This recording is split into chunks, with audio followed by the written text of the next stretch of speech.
Hi hello ಎಲ್ರಿಗೂ ನಮಸ್ಕಾರ. ನೀವು ನೋಡ್ತಾ ಇದ್ದೀರಾ ಸೌತ್ ಟಾಕೀಸ್. ವೀಕ್ಷಕರೇ, ಈಗಷ್ಟೇ ರಕ್ಕಸಪುರದೊಳಗೆ ಸಿನಿಮಾ ನೋಡ್ಕೊಂಡು ಬಂದೆ. ಸಿನಿಮಾ ಅಂತೂ ಅದ್ಭುತವಾಗಿದೆ. ಆ್ಯಂಡ್ ಈ ಸಿನಿಮಾದ ಡೈಲಾಗ್ ರೈಟರ್ ಕ್ರಾಂತಿ ಕುಮಾರ್ ಅವರು ನನ್ನೊಟ್ಟಿಗೆ ಇದ್ದಾರೆ. ಬನ್ನಿ ಅವ್ರನ್ನ ಮಾತಾಡಿಸ್ತಾ ಹೋಗೋಣ. ಸರ್, ಮೊದಲನೇದಾಗಿ ಸಖತ್ತಾಗಿದೆ ಸರ್ ಸಿನಿಮಾ. ನಿಮ್ಗೆ ಎಷ್ಟು ಖುಷಿ ಆಗ್ತಾ ಇದೆ?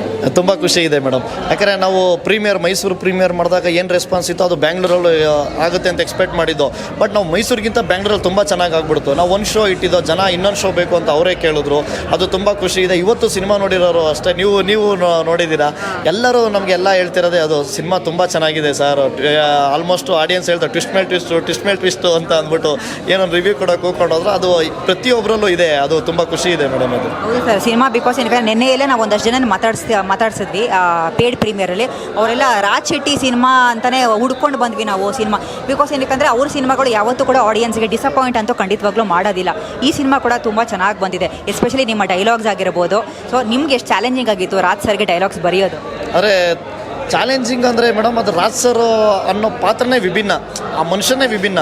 ಇವಾಗ ಅವರು ಒಂದು ಮೊಟ್ಟೆಯ ಕತೆ ಮೊದಲನೇ ಸಿನಿಮೆಯಿಂದ ಹೇಗೆ ಜನಗಳಿಗೆ ಬರೀ ಕಂಟೆಂಟಾಗಿ ಕೊಡ್ಕೊಂಡು ಬಂದಿದ್ದಾರೋ, ನಾರ್ಮಲ್ ಒಡಿ ಸಿನಿಮಾಗಳು ಆ ಥರ ಸಿನಿಮಾಗಳ ಜೊತೆಗೆ ಗರುಡ ಗಮನ ಇರ್ಬೋದು, ಅದ್ರ ಜೊತೆಗೆ ಒಂದು ಕಂಟೆಂಟ್ ಇದೆ. ಆ ಕಂಟೆಂಟ್ನ ಜನಗಳಿಗೊಂದು ನಂಬಿಕೆ ಮೂಡಿಸ್ಬಿಟ್ಟಿದ್ದಾರೆ. ಗುರು ಅವ್ರ ಸಿನಿಮಾ ಅಂತ ಅಂದರೆ ಕಂಟೆಂಟ್ ಚೆನ್ನಾಗಿರುತ್ತೆ, ಕತೆಗಳಿಗೆ ಮೋಸ ಇಲ್ಲ, ಎಂಟರ್ಟೈನ್ಮೆಂಟಿಗೆ ಮೋಸ ಇಲ್ಲ ಅಂತ ಆ ನಂಬಿಕೆನ ನಾವು ಮತ್ತೆ ಉಳಿಸ್ಕೊಂಡ್ರೆ ನಮಗೆ ತುಂಬ ಖುಷಿ ವಿಚಾರ ಮೇಡಮ್. ಅದರಲ್ಲೂ ರಾಜ್ ಸರಿಗೆ ಬರೆಯುವಾಗಂತೂ ಅದು ತುಂಬ ಎಕ್ಸೈಟ್ಮೆಂಟು. ಯಾಕಂದರೆ ಅವರು ನಮ್ಮ ರೈಟಿಂಗ್ ಜೊತೆಗೆ ಅವ್ರ ಜರ್ನಿ ಇರುತ್ತೆ.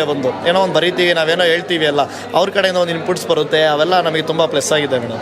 ಬಿಕಾಸ್ ಏನಕ್ಕೆ ಯೂಶಲಿ ಇವಾಗ ಒಂದು ರೈಟರ್ಗೆ, ಇವಾಗ ನೀವು ಹೊಸಬರಿಗೆ ಅಂದರೆ ಒಂದು ಆ್ಯಕ್ಟರ್ಗೆ ಅವರು ರೈಟರ್ ಅಲ್ಲ ಅಂದರೆ ಅವ್ರಿಗೆ ಬರೆಯೋದೊಂಥರ ಸುಲಭ ಆಗುತ್ತೆ. But Raj sir himself is a director and writer. Obviously ಅದು ಒಂದು ನೆಕ್ಸ್ಟ್ ಲೆವೆಲ್ ಚಾಲೆಂಜ್ ಅಂತಲೇ ನಾವು ಹೇಳ್ಬೋದು. ಇಲ್ಲಿ ನೋಡಿದ್ರೆ ಎಕ್ಸಿಕ್ಯೂಷನ್ ಲೆವೆಲ್ ಅಂತ ತುಂಬ ಚೆನ್ನಾಗಿ ಬಂದಿದೆ. ಸೊ ಅದಕ್ಕೆ ನಿಮ್ಮನ್ನು ಅಪ್ರಿಷಿಯೇಟ್ ಮಾಡಲೇಬೇಕು. Thank you madam, thank you. ನಮಗೆ ಈ ಥರ ನಾವು ಬರೆದಿದ್ದು ನಮಗೆ ಆಬ್ವಿಯಸ್ಲಿ ಎಲ್ರಿಗೂ ಖುಷಿ ಇರುತ್ತೆ ಮೇಡಮ್. ರೈಟ್ರಾಗಿ ಈ ಥರ ನೋಡಿದವರು ನಮ್ಗೆ ಹೇಳಿದಾಗ ಅದು ತುಂಬ ಖುಷಿ ಅನಿಸುತ್ತೆ. ಅದರಲ್ಲೂ ಈ ಸಸ್ಪೆನ್ಸ್ ಥ್ರಿಲ್ಲರು ಈ ಥರ ಜಾನರ್ಗಳು ರೈಟಿಂಗ್ ಗುರುತಿಸ್ಕೊಳ್ಳೋದು ತುಂಬ ಕಷ್ಟ. ಅದಕ್ಕೆ ನಾವು ಇದರೊಳಗಡೆ ಸ್ವಲ್ಪ ಡಾರ್ಕ್ ಕಾಮಿಡಿ ಮಿಕ್ಸ್ ಮಾಡ್ದೋ, ನೋಡೋರಿಗೆ ಸ್ವಲ್ಪ ಎಂಟರ್ಟೈನ್ಮೆಂಟ್ ಇರಲಿ ಅಂತ ಅಂದ್ಬಿಟ್ಟು. ಆಮೇಲೆ ರಾಜ್ ಸರ್ ಪಾತ್ರನೂ ಅವ್ರು ಹೇಳಿದ್ರು, ಮಗ ನಾನು ತುಂಬ ಸೆಟಲ್ಡಾಗಿ ಮಾಡ್ಕೊಂಡು ಹೋಗ್ತೀನಿ, ಈ ಥರ ಹೊಸ್ದಾಗಿ ಟ್ರೈ ಮಾಡೋಣ, ನಾನು ಯಾವತ್ತೂ ಅದು ಮಾಡಿಲ್ಲ ಅಂತ ಅಂದರು. ಅದು ನಮಗೆ ತುಂಬ ಪ್ಲಸ್ ಆಯಿತು. ಆ ರೈಟಿಂಗ್ನ ಇವತ್ತೆಲ್ಲ ಗುರುತಿಸಿ ಮಾತಾಡ್ತಿರೋದು. ಆಮೇಲೆ 2 ಸಾಂಗ್ ಬರೆದಿದ್ದೀನಿ. ಸಿದ್ದಯ್ಯ ಸಾಂಗಿಗೆ ಒಂದು ಒಳ್ಳೆ ರೆಸ್ಪಾನ್ಸ್ ಇದೆ. ಮೈಸೂರು ಪ್ರೀಮಿಯರಲ್ಲಿ ಸಿದ್ದಯ್ಯ ಸ್ವಾಮಿ ಟೆಂಪಲ್ ಏನಿದೆ, ಆ ಟೆಂಪಲ್ ಪೂಜೆ ಮಾಡೋ ಅರ್ಚಕರು ಮಗ ಬಂದು ತಪ್ಕೊಬಿಟ್ರು. ಸಾರ್ ನೀವು ಬರ್ದಿರೋದ ಸಾರ್ ಹೇಳಿದ್ರು. ಈಗ ನಾನು ಯಾರು ಬರ್ದಿರೋದು ಅಂತ ಕೇಳಿದೆ. ತುಂಬ ಖುಷಿ ಆಯಿತು ಸರ್. ಎಷ್ಟೋ ವರ್ಷ ಆದಮೇಲೆ ನಮ್ಮ ದೇವ್ರ ಬಗ್ಗೆ ಒಂದು ಸಾಂಗ್ ಬಂತು ಅಂತ ಅಂದ್ಬಿಟ್ಟು ಅದು ತುಂಬ ಖುಷಿ ಇದೆ ಮೇಡಮ್. ಆ ಥರ ಪ್ರೇಮ್ ಸರ್ ಕೂಡ ಸಿದ್ದಯ್ಯ ಸ್ವಾಮಿ ಹಾಡಿಗೆ ಸಖತ್ ಅಪ್ರಿಸಿಯೇಷನ್ ಕೊಟ್ಟರು. ಬಿಕಾಸ್ ಅದು ಆ ಪೋಸ್ಟ್ ಕೂಡ ತುಂಬ ವೈರಲ್ ಆಗಿದೆ. ಆಮೇಲೆ ಸಿದ್ದಯ್ಯ ಸಾಂಗು ಏನು ಬಂದಿದೆ, ಆ ಪ್ಲ್ಯಾನೇ ಪ್ರೇಮ್ ಸರ್ದು ಮೇಡಮ್. ಅದು ಆ ಪ್ಲ್ಯಾನ್ ಆಗಿರ್ಬೋದು, ಆ ಟ್ಯೂನು ರೆಕಾರ್ಡಿಂಗ್ ಮಾಡಿಸಿದ್ದು. ಆಮೇಲೆ ಅವ್ರನ್ನ ಆಡೋದಕ್ಕೆ ಅವರು ಶಂಕರ್ ಮಾವ ಬೇಕಾ, ಯಾರು ಬೇಕು ಮಗ ಅಂತೆಲ್ಲ ಅಂತಂದರು. ನಮಗೆ ಒಂದು ಪಕ್ಕ ಒಂದು ದೇಸಿ ವಾಯ್ಸು. ಆಮೇಲೆ ಜನಗಳಿಗೆ ತುಂಬ ಕನೆಕ್ಟ್ ಆಗಿರಬೇಕು ಅಂತ ಹೋಗಿ ಅವ್ರ ಹತ್ರ ಕೇಳ್ದೋ. ಪ್ರೇಮ್ ಸರ್ ಖುಷಿಯಾಗಿ ಆಡ್ಕೊಟ್ರು. ಅದು ಆ ರೆಸ್ಪಾನ್ಸೇ ಬೇರೆ. ಅವ್ರು ಆಡಿದ್ದಾರೆ ಅಂತಂದರೆ ಅದು ಜನರಿಗೆ ಮನ್ಸು ಮುಟ್ಟುತ್ತೆ ಈಸಿಯಾಗಿ. ಅದೆಲ್ಲ ತುಂಬ ಪ್ಲಸ್ ಆಗಿದೆ ಸಿನಿಮಾಗೆ. ಇಲ್ಲ, ಆ್ಯಕ್ಚುಲಿ ಸಾಂಗ್ಸು ಮ್ಯೂಸಿಕ್ ಎಲ್ಲ ತುಂಬ ಚೆನ್ನಾಗಿ ಬಂದಿದೆ. ಮತ್ತು ಮತ್ತೊಂದು ವಿಚಾರ ಏನಂದರೆ, ನೀವು ಬರೀ ಡೈಲಾಗ್ ಬರೀತೀರಾ ಅಂತ ಅಂದ್ಕೊಂಡ್ವಿ, ಆ್ಯಕ್ಟಿಂಗ್ ಕೂಡ ಸೂಪರಾಗಿ ಮಾಡ್ತಾರೆ. ಇನ್ನೂ ಎಷ್ಟು ಟ್ಯಾಲೆಂಟ್ ಅಡಗಿಸ್ಕೊಂಡಿದ್ದೀರಾ ಅಂತ. ಅದೇ ಮೇಡಮ್, ಇವಾಗ ಒಂದು ಸಾವಿರಾರು ಜನ ಆರ್ಟಿಸ್ಟ್ಗಳ ಮೇಲೂ ಕೂಡ ಒಬ್ಬ ಲೈಟ್ ಹಾಕೋನ್ಗೂ ಕೂಡ ನನ್ನ ಮೇಲೆ ಯಾವಾಗ ಲೈಟ್ ಬೀಳುತ್ತೆ ಅಂತ ಆಸೆ ಪಡ್ತಾ ಇರ್ತಾನೆ. ಅದು ಸಿನಿಮಾದಲ್ಲಿ ಅದು ಕಾಮನ್, ಎಲ್ರಿಗೂ ಅನಿಸುತ್ತೆ ನಾನೊಂದು ಕಡೆ ಕಾಣಿಸ್ಕೋಬೇಕು ಅಂತ ಅಂದ್ಬಿಟ್ಟು. ಅದರಲ್ಲಿ ಈ ಥರ ರಾಜ್ ಸರ್ಜ್ ಕಾಂಬಿನೇಷನ್ ಇತ್ತು. ಅದರಲ್ಲಿ ಬೇರೆ ಪಿ ಸಿಗಳು, ಆ ಕ್ಯಾರೆಕ್ಟರ್ಗಳೆಲ್ಲ ತುಂಬ ಕ್ರೇಜಿ ಆಗಿತ್ತು. ಅಲ್ಲೇ ಮಧ್ಯ ಒಂದು ಮಾಡಬೇಕು ಅಂತ ಅನಿಸ್ತು. ಅದ್ರ ಜೊತೆಗೆ ನಮ್ಮ ಡೈರೆಕ್ಟ್ರು ಮಾಡಿ ಚೆನ್ನಾಗಿರುತ್ತೆ ಅಂತ ಅಂದರು, ಮಾಡಿದ್ದು.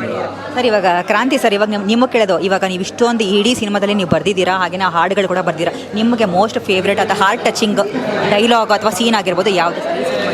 ಅದೇ ಬಿ ಸುರೇಶ್ ಸರ್ದು ಹಸಿರು ತುಂಬಿದ ಊರಲ್ಲಿ ಉಸಿರ ಅರಸಿ ಬಂದವನೇ, ನರ ನಡೆವಾದಲ್ಲಿ ನರ ಬಲಿಯ ಕೇಳ್ತವನೆ. ಅಂದರೆ ಕಥೆಯ ದಿಕ್ಕು ಬದಲಾಗುವಂಥ ಜಾಗ ಮೇಡಮ್ ಅದು.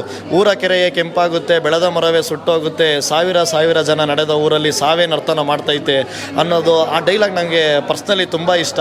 ಆಮೇಲೆ ತುಂಬ ವಿಚಾರಗಳನ್ನ ನಾವು ಟ್ರಾವೆಲಿಂಗ್ ಮಾಡುವಾಗ ರಾಜ್ ಸರ್ ಡ್ಯೂಟಿಗೆ ಜಾಯ್ನ್ ಆಗಿದ ತಕ್ಷಣ ಇಲ್ಲಿ ಬಾರಲ್ಲಿದೆ ಅಂತ ಕೇಳೋದು, ಅವೆಲ್ಲ ಜನಗಳು ತುಂಬ ಎಂಜಾಯ್ ಮಾಡ್ತಾ ಇದ್ದಾರೆ. ಅದೆಲ್ಲ ತುಂಬ ಖುಷಿಯಾಗುತ್ತೆ ಮೇಡಮ್ ನನಗೆ.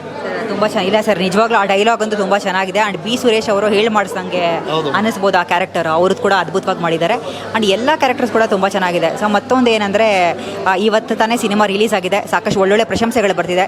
ಹೆಚ್ಚಿನ ಜನ ಸಿನಿಮಾ ಬಂದು ಥಿಯೇಟ್ರ್ನಲ್ಲಿ ಬಂದು ನೋಡಬೇಕು ಅಂದರೆ ಕ್ಯಾಮ್ರಾ ಮತ್ತೆ ತಗೊಳ್ಳ ಕ್ವಶನ್ ಸರ್, ಇವಾಗಷ್ಟೇ ಸಿನಿಮಾ ರಿಲೀಸ್ ಆಯಿತು, ಇವತ್ತಷ್ಟೇ ಒಳ್ಳೆ ರೆಸ್ಪಾನ್ಸ್ ಕೂಡ ಸಿಗ್ತಾ ಇದೆ. ಹೆಚ್ಚಿನ ಜನ ಬಂದು ಸಿನಿಮಾ ಬಂದು ಥಿಯೇಟ್ರ್ನಲ್ಲಿ ನೋಡಬೇಕು ಅಂದರೆ ಏನು ಹೇಳೋದಕ್ಕೆ ಇಷ್ಟಪಡ್ತಾರೆ ನಮ್ಮ ಆಡಿಯನ್ಸ್? ಅಂದರೆ ಕನ್ನಡದಲ್ಲಿ ಕಂಟೆಂಟ್ ಸಿನಿಮಾಗಳು ಬರಲ್ಲ ಅಂತ ಏನು ಇಷ್ಟು ದಿನ ನೀವೆಲ್ಲ ಅನ್ಕೊಂಡಿರ್ತೀರೋ, ಒಂದು ಒಳ್ಳೆ ಕಂಟೆಂಟ್ ಸಿನಿಮಾ ಬಂದಿದೆ. ಆಲ್ರೆಡಿ ನಾವು ಮೈಸೂರು ಪ್ರೀಮಿಯರ್ ಮಾಡಿದ್ದು ರೆಸ್ಪಾನ್ಸ್ ತುಂಬ ಭರ್ಜರಿ ರೆಸ್ಪಾನ್ಸು. ಬ್ಯಾಂಗ್ಳೂರಲ್ಲಿ ನಾವು ಹಾಕಿದ ಒಂದು ಶೋಗೆ ಅದು 2 ಶೋ ಎಕ್ಸ್ಟೆಂಡ್ ಆಗಿದೆ. ಅಲ್ಲಿಂದ ಶಿವಮೊಗ್ಗ, ಮಂಗಳೂರು ಎಲ್ಲ ಕಡೆನೂ ಶೋ ಎಕ್ಸ್ಟೆಂಡ್ ಆಗಿದೆ. ಸೇಮು ನೀವು ಸೂಪ್ರಮ್ ಶೋ ಆಗಿರ್ಬೋದು, ಕನ್ನಡದ ಒಳ್ಳೊಳ್ಳೆ ಚಿತ್ರಗಳಿಗೆ ಏನೇನೋ ನೀವೆಲ್ಲ ಒಂದು ನಂಬಿಕೆ ಇಟ್ಟಿದ್ರೋ ಒಂದು ಒಳ್ಳೆ ಸಿನಿಮಾ ಅಂತ ಅಂದ್ಬಿಟ್ಟು ಆ ನಂಬಿಕೆ ಈ ಸಿನಿಮಾದಲ್ಲಿ ನಾವು ಮತ್ತೆ ಉಳಿಸ್ಕೊತಾ ಇದ್ದೀವಿ. ದಯವಿಟ್ಟು ಎಲ್ಲರೂ ಬಂದು ಥಿಯೇಟ್ರಿಗೆ ಬಂದು ಸಿನಿಮಾ ನೋಡಿ, ಎಲ್ರಿಗೂ ನಿಮಗೆ ಖಂಡಿತ ಇಷ್ಟ ಆಗೇ ಆಗುತ್ತೆ ಅಂತ.